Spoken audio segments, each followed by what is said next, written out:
if you're going to be using the same size all the time, it's really handy to make yourself a template. So this template will make me 9 6x6" tiles at the same time. So I have figured out my shrinkage and my sizing and times it by 3 and cut the main big piece and make sure it fits all on there. So I do the outer cuts first.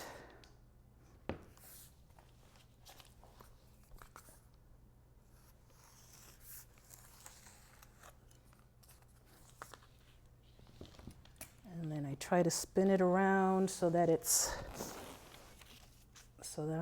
I'm cutting in a comfortable position to whichever side I am handed. I'm right-handed, so I want to have that on my right-hand side. Because if you try to twist around and cut in directions uncomfortable, you're more than likely will have a crooked cut, an angled cut, and you won't get straight cuts that you want. So that's the first. And now as one big slab, I can very quickly do at least smooth out the outside edges of the tiles. Just a little fuzz on there. I'm just rubbing my finger, just using the little curvature of my finger, the little pad of my fingertip to smooth that edge and get rid of that sharply cut edge, just to give it a little bit of rounding. Templates are made out of masonite, of a compressed board. This has the rough side I put down because it slides easily. And then I divide that by 3 to make sure they all fit in place, just so. And then you'll see why in a moment. Because then I line it up on my freshly cut slab. Line these 3 up.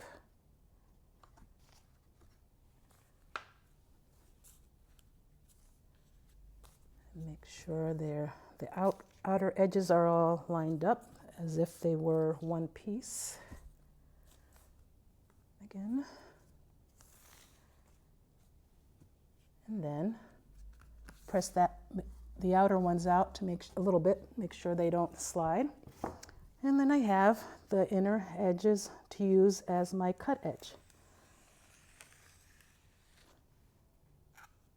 Usually do 2 cuts to make sure I went all the way through.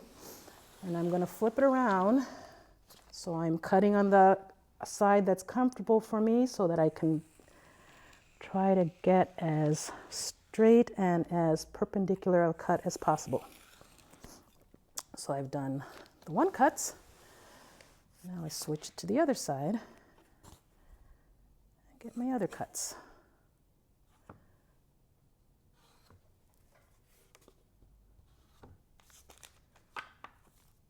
Line them up once again.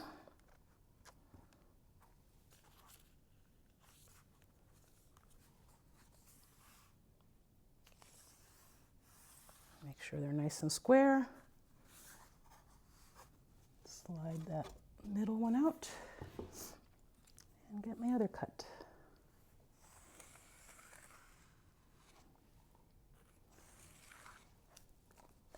Rotate.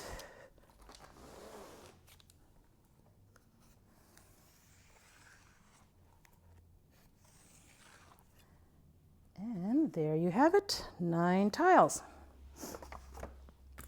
So the clay is firmer, but it's still pretty soft. So you still need to have some care in handling and trying to keep the tiles flat. So I try to pull out. This is like pretty much a perfect dryness. It could be a little bit firmer, but any softer, it would be a little bit harder to separate. It might be a little sticky. Well, they're actually a little sticky. Yeah, so there we go. Notice how I'm just sort of trying to nudge them and slide them apart without lifting them. So I'm just trying to separate them. And I just pull where it'll let me pull. And sometimes You might actually have to cut the paper. There we go. Yeah. A little bit, but that's why you put 2 sheets. I pat the corners a little bit extra to make sure they get rounded. The clay is still pretty soft, the top part. But you can see also because the clay is, because of the thickness, they're sturdy pieces to handle. They're easier to keep flat that way. If the tiles were really thin, then you'd have this wobbly thing to pick up and you might bend it. So now with the tops all done, it's time to work on the back. So I pick it up.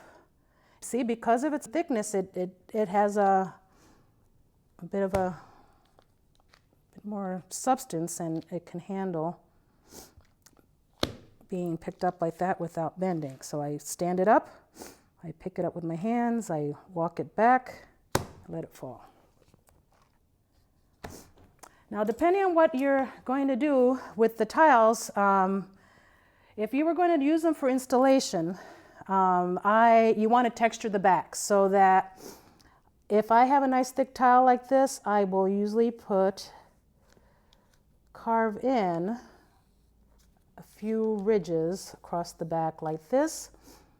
This has a couple purposes. You want a texture in general for installation because the texture helps to bond with the adhesive onto the wall. It gives, it's along the lines of Velcro, where you have rough surfaces that join and stick together better rather than smooth surfaces that slide apart.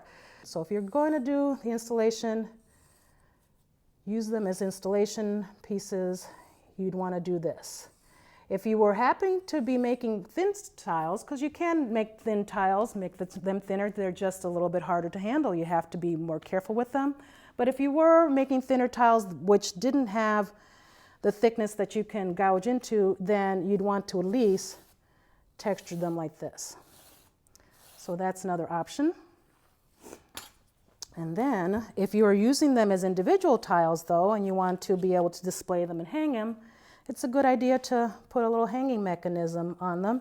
And I like to use this angled tool in order to have a uniform placement of my hanging mechanism. I usually either make a little template or use the width of a ruler and figure out what's the middle.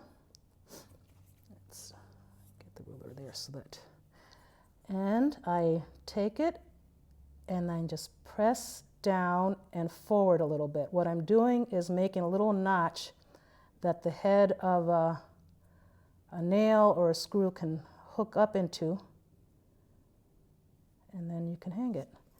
And then I go and try to just compress that and make sure that there's enough space there for hanging. You can see that I went down and up a little bit. You can see how that tucks in a little bit. So down and up a little bit to make that little notch. Just kind of clean it up. All right.